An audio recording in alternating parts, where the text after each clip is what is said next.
Good evening. I wanted to talk to you folks tonight about lake monsters, specifically lake monsters. We're going to get into sea monsters and legendary things like the Kraken and the Nigen and a lot of other famous sea monsters that happen. But right now we're talking about lakes, freshwater lakes to be exact. We're not talking about seas that are connected to the ocean because I think that has a lot more probability and a lot more things going on of stuff that can enter it. But when it comes to like Lake Champlain, Lake Tahoe, even the Great Lakes, and some of the areas that really have to go a long way before they're connected to an open water source. That's what we're going to be specifically talking about today.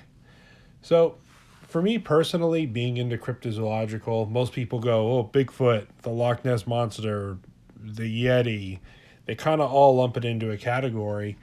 And lake monsters are always one of those things where I found them interesting and they're intriguing, but I feel even more so than Bigfoot or Yeti or even like Chupacabra or the Dogman. I think there's a lot more misidentification going on. And I find it fascinating if you think about it that every patch of woods, every area of woods and parkland and recreation has its monster or has its devil or, don't go out at night. There's something that lives in those woods over there.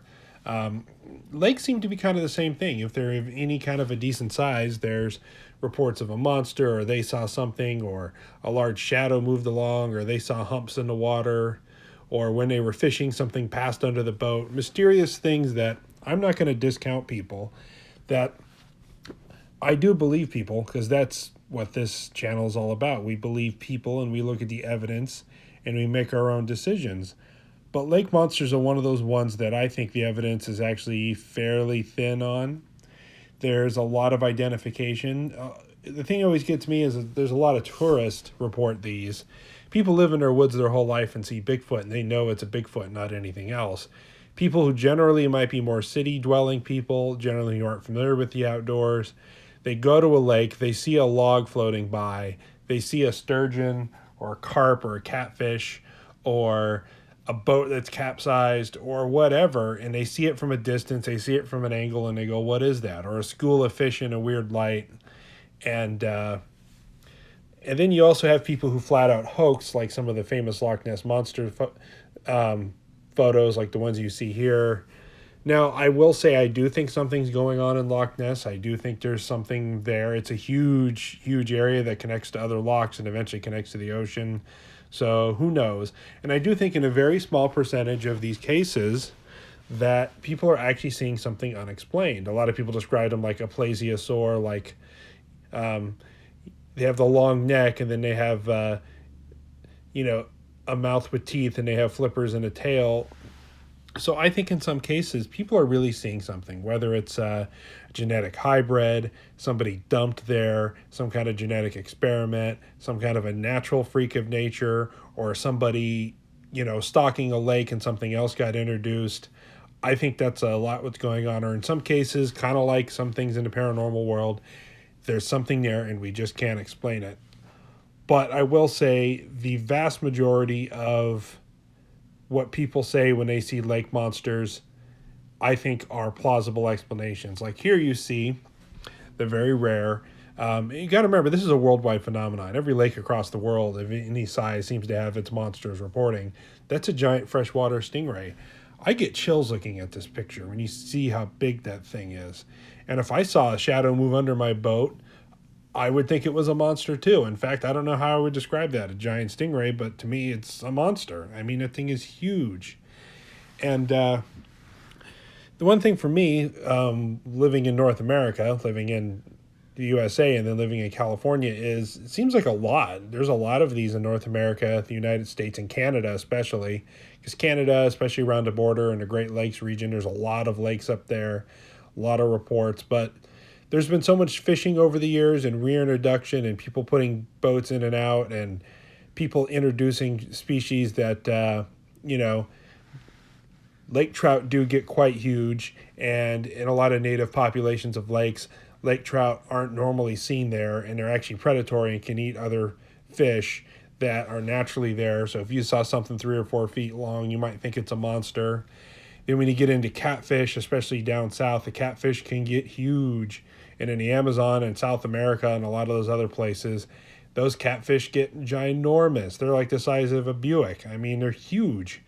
So if I saw one of those, and they rarely, they spend most of their time on the bottom, they rarely come to the surface. So once in a blue moon, they come to the surface or something, and somebody sees it, it's a monster, especially if it's not supposed to be native to that lake. And I think that's the big problem, is there's a lot of these fish that get really huge that aren't native. And it's one thing if you know that a lake has giant catfish, or a pond or a waterway that has catfish going in there, and you see it, you have kind of an explanation. But if you have no context, or you're from out of town and you don't know this, I think this plays to a lot of reports of what people think lake monsters are. And also sturgeon. I think sturgeon account for a huge number of it, because sturgeon get huge. They're kind of prehistoric, wicked looking fish. They have little spines on their back, and they have the big tail, and they get absolutely huge. Now, they're not particularly dangerous or anything, and for some of the more plesiosaur Nessie type sightings, I think a lot of those are logs, to tell you the truth.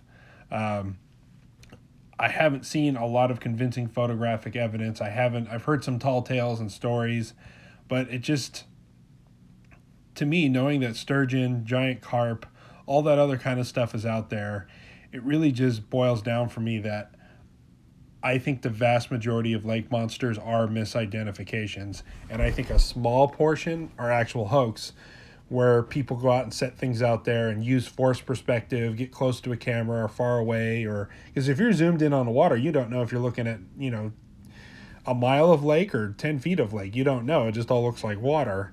And so I think there's a lot of that going on. I don't think there's a lot of hoax going on, but I think there is, and then I think it takes off. But like I said, misidentification, I think, accounts for a good majority of it. So let me tell you a little story. Right down the road from where I live, just a couple towns over, is a city called Fullerton. Now, if you're familiar with Orange County, we're kind of just one big solid city, and we just arbitrarily have lines on a map that separate us because we're really densely populated. But anyway, a couple of towns over, a couple cities over is Fullerton, and they have called Lake Laguna. It's this little bit of lake there, and back in 2004, there were lots of reports of birds being drugged down in the water, fishermen getting their bait stolen, getting their fish on the line and stolen. Well, sure enough, when workers drained this lake in 2004, they found a 100-pound snapping turtle. Old Bob. I mean, he absolutely huge mouth and jaws. They're not quite sure where he came from. They think somebody dumped him there. And he had to be many years old. And no, snapping turtles aren't native to Fullerton, California. We're a long way away from anything that would have these things native. But it's just one of those things where people are legitimately seeing something. They're seeing birds being sucked under and being wounded. They're having their bait stolen. Occasionally they'd see something at the surface and blip back down, and oh my God, it's a monster. What is it? It's stealing our bait. It's killing birds. People are afraid to stick their feet in. So to me, it's a monster, but there's a rational explanation. Somebody dumped a snapping turtle. And I think this also happens with crocodiles and alligators and other bizarre fish and exotic fish that don't belong necessarily in an area. So in conclusion, the truth is, the vast majority of lake monster sightings are misidentifications. That's what I believe. I also think there's a very small percentage of something that people are seeing something out of the ordinary, something we can't explain, just like people see things in the woods, just like we see lights in the sky. But I think the vast majority, 70, 80, 90%, are simply just misidentifications of known animals. Now, I will say in another video, I am going to talk about sea monsters, because the sea is very vast in its life that we know exist, and very vast in life that we don't know exist. Every day they're finding new fish species and mammal species and other things that live in the water. The great depths have not been explored, and with tidal temperatures changing and the fluctuations of this earth and everything else that's going on, more and more things are being discovered, that and the prevalence that we put cameras on everything these days. So I think sea monsters are a whole other thing. I think there's a lot more going on with that, and we're going to talk about that in another video. So if you feel I deserve it, please give this video a thumbs up. And if you haven't already, please subscribe. If you're on Facebook, Instagram, Twitter, please share this video. Let other people know, because that's how this channel grows. And I would greatly appreciate it. Thank you very much, and stay safe in the woods and out on the water.